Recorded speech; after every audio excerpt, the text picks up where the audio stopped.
we want to look at the presentation of a network diagram, that is with another style of drawing it with the activities on the nodes other than on the arrows. So with me, I have a very small project here whose activities are just but a few. And I want us to draw this particular project network diagram with us now having the activities presented on the nodes. I will be using rectangles as my way of presenting these particular nodes. So let's talk about the network diagram. That's the first thing that we need to come up with before maybe we are able to draw anything else. If let's say you want to know the amount of time to delay the activity, where you begin is from this network diagram, our project network. So I'll be using the style of having my small rectangles representing my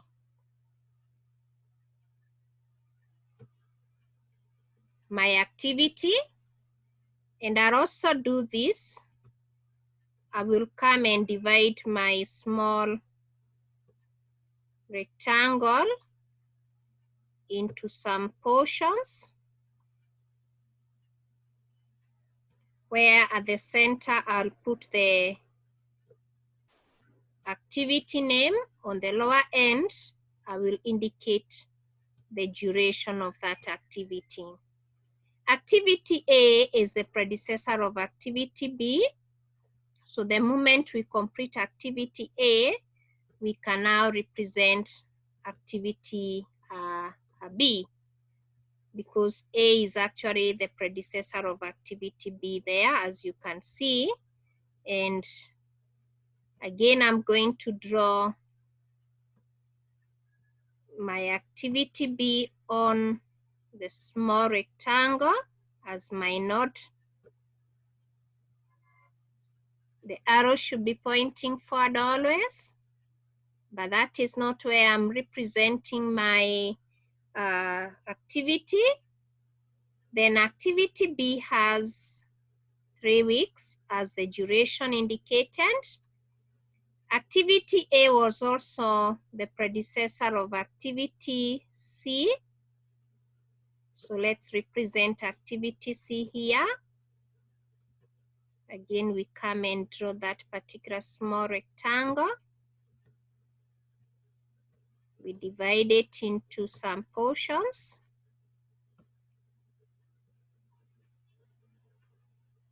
We call this activity C, with the time for activity C being 5.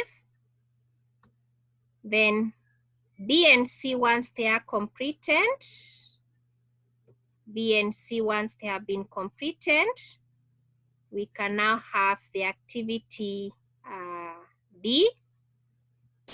So we can represent for D there with this, with that rectangle. We call this one D.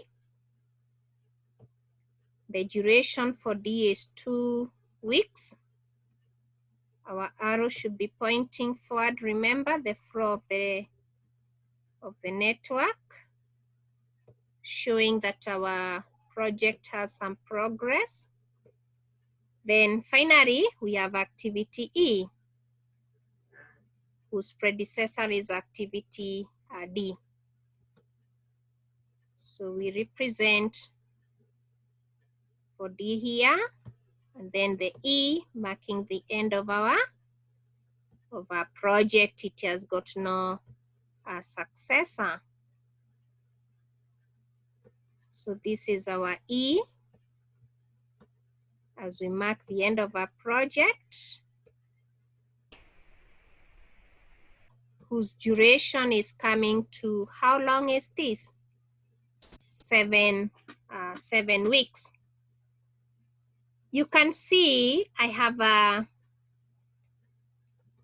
rectangle which I've said this is representing my my activity, and I've divided this into some portions.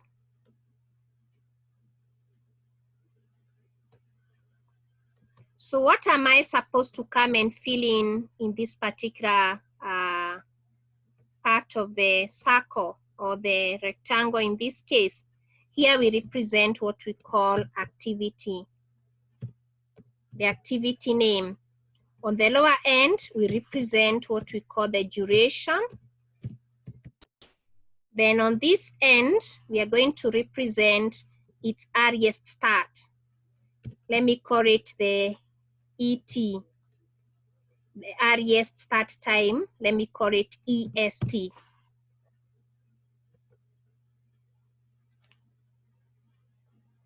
EST. Then I will come here and I represent the latest start time here on this end.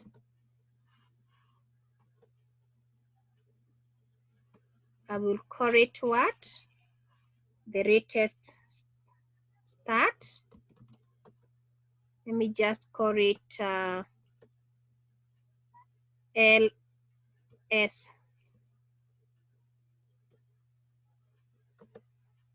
Then here I will talk about the earliest finish time. You can just call it earliest finish. Here I'll talk about the latest finished time.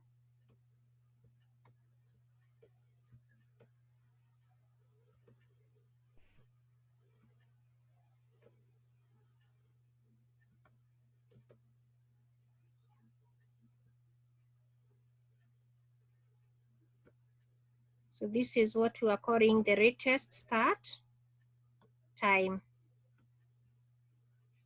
I think that is now clear. So how do we make our project complete now after we have drawn our activities on the nodes? We are going to come in and we work forward and also backward as we were using these two approaches into filling our nodes. So the areas to which activity A marking the beginning of the project can start is at 0 time. Then we'll now consider adding, because we are moving forward, the period to which that particular activity will take all its duration. So 0 plus 4 will give me 4, the areas to which we can finish that particular activity. Then we'll work forward. Every time there's an arrow pointing towards particular activity, we'll push the earliest to that particular activity. And the areas to which activity number B can start is actually at the 4th week. Then also for C, there's no other arrow to compare. If there's any point of comparison, like here we have got 2 arrows, then we'll be picking the largest value. So 4 would be the earliest to which the 4th week now will be the earliest to which the activity C can actually begin. Then we'll add 4 plus 3 because B is taking 3 weeks. We have a period of time equivalent to 7 weeks. 4 plus 5 for C, the earliest to which we can finish it is at the week of 9. Then we'll push this to consider the areas to which the activity D can start. But because we have got 2 arrows to which we are talking of, these 2 are actually the predecessors of activity D. The areas to which the activity D can actually begin will be marked by the longest time that the activity either between either B or C, yeah, would actually finish. And in this case, we have to compare 7 and 9. And now the earliest to which activity D can begin is within the 9th week.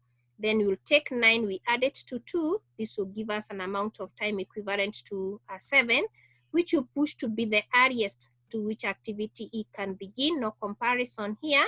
We add the time period for activity E, which is 7, giving us an amount of time equivalent to 18 weeks. And that gives us actually the project's completion time, the project completion time.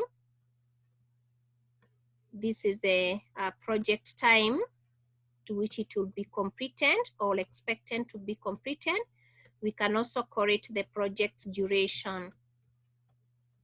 Then it also becomes the latest to which we can finish the activity. We still push it to be our latest time, which we can complete our activity E and actually the overall project.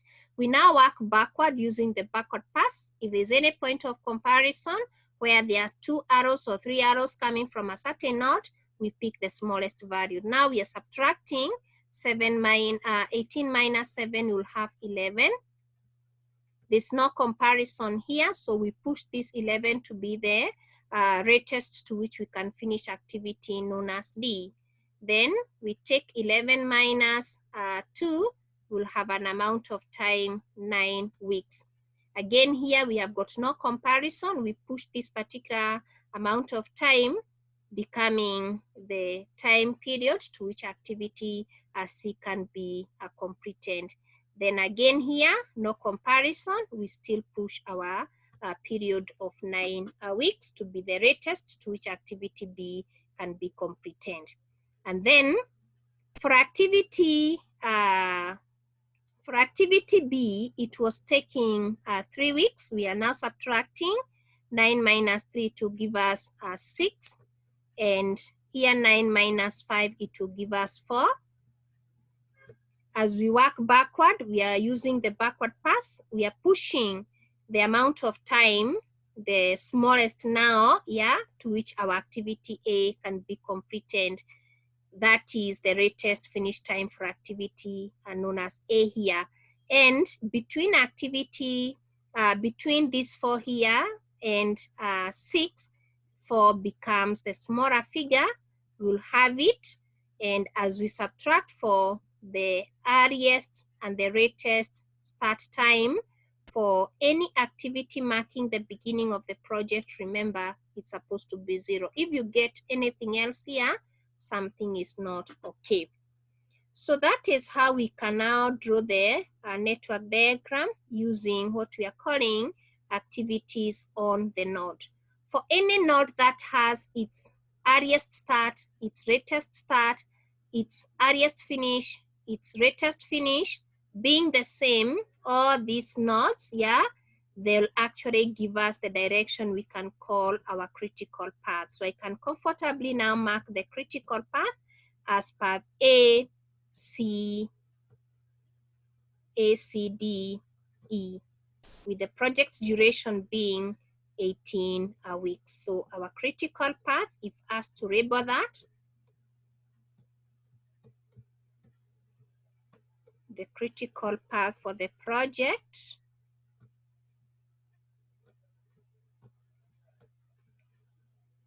is path A,